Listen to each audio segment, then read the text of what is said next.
Another big debate, the great debate.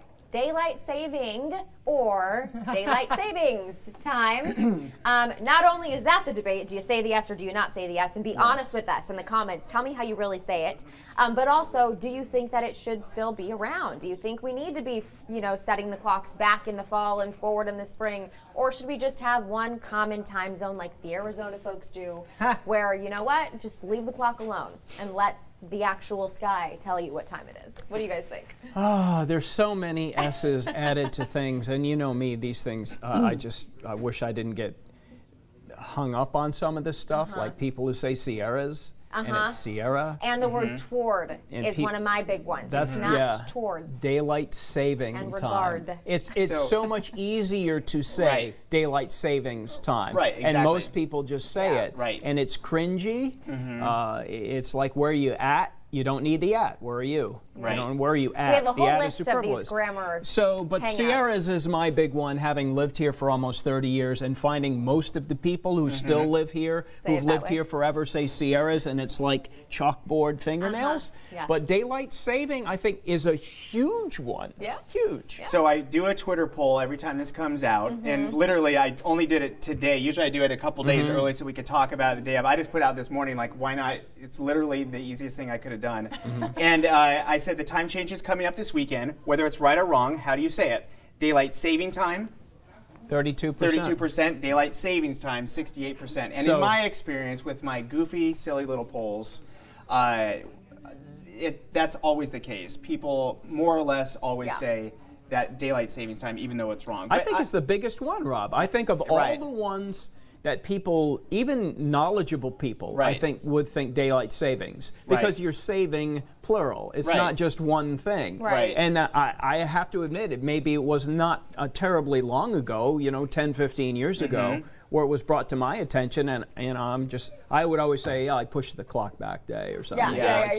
I never even really thought how I was saying. Well, and technically, it's daylight saving time comes to an end. Right, so now we go to Pacific Standard Time. It's not like in the spring we're like, it's daylight savings time, saving time, and then in the fall it's daylight saving time. But it happened and then it stops. And the broader debate, and this is really where I think we're going to get comments, is do we even need this? I mean, honestly, I didn't even think about it. I grew up in California. It was not a thing.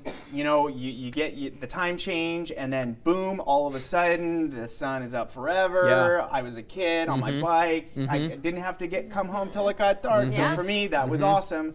So, that's one way of looking at it. You get a little bit older. I was living in Arizona. They didn't do it. And you start getting toward February, March, and about April. Once you get done with spring training season, it just keeps getting warmer, and you know what's next. And the fact that the sun, you're not extending your day well into the evening, and things are darker earlier compared to the rest of the country. And so, the sun's going down 7:38, and you're fine with that, because then you can go out and do things. You can have your intramural softball games. You could do all these things where it's just not as hot, and it was a no-brainer. There is nobody in Arizona that would ever want to have daylight savings time. That's just not going to happen. But here's the goofy thing.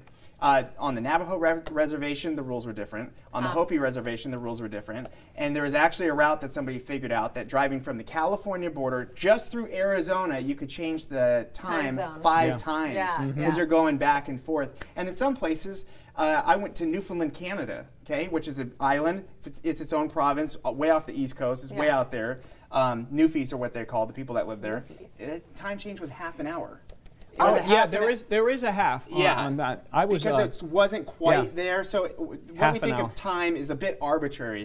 When you look at the time zones, they'll carve it out over big cities so it's not confusing. So, I mean, what we think of as time is kind of subjective in a way. It's difficult. It's more difficult if you live in the neighboring state, but you get it figured out. I know my in-laws are in Indiana, and when we drive to Chicago, which is not far, there is an hour time difference. I remember being in Atlanta one day and driving to Birmingham, Alabama, which is one state over, for a job interview, and I showed up in Birmingham 1 hour earlier than I needed to be, fortunately then later, but there was a time change just between Georgia to Alabama. So if you live in those states, you know what's going on and you're used to it, but if, like for me, I wasn't, and you could easily lose or gain an hour one way or the other because it's just okay, why are you doing it and you're not doing it in your neighboring states? I remember the one year iPhone messed up, the Apple folks, remember, and it didn't actually accumulate the right time, so everyone was late for work by an hour because it didn't automatically change. Even people without iPhones, they were late too because they saw an opening. Because they saw somebody who was like, oh, I was an hour late. Yeah. But you know, my whole thing is because it is the way that it is, I'm happy when we get to set the clocks back because I'm happy for the extra hour of sleep being a morning person. But I can absolutely see the argument of why don't we all just keep it the same? But we have had this in place for years in the state of California, decades, and it did not pass when they tried to change it last go around. So I don't think it'll be changing anytime soon. I don't know. The fact that it even is a bill that usually makes it a couple steps along the way means that there is at least discussion happening. There's a number of people that would like to just see it go away. And one of my just pure like selfish motivation, we get up early and these kids don't go to bed until it's dark. So it would be really helpful when they're up, you know, in June when the sun doesn't really get really get dark till 9 o'clock at night, and I'm just like, oh my gosh. I know it's hard for us because we all get to bed. Right. So try to get to bed early. We get up at 2:30 in the morning. My experience should not dictate California law. No, let's just but put it's that a start. out there. We appreciate you sticking your neck out there. But I know there's others. But your weather experience should be noted because it's a bad weather weekend coming up. So before we head out, maybe we can put up the graphic of your 10-day planner or something just to show people that yes, weather's coming, rain and snow. Get ready for it. Okay, so let's think about what may be happening in your life.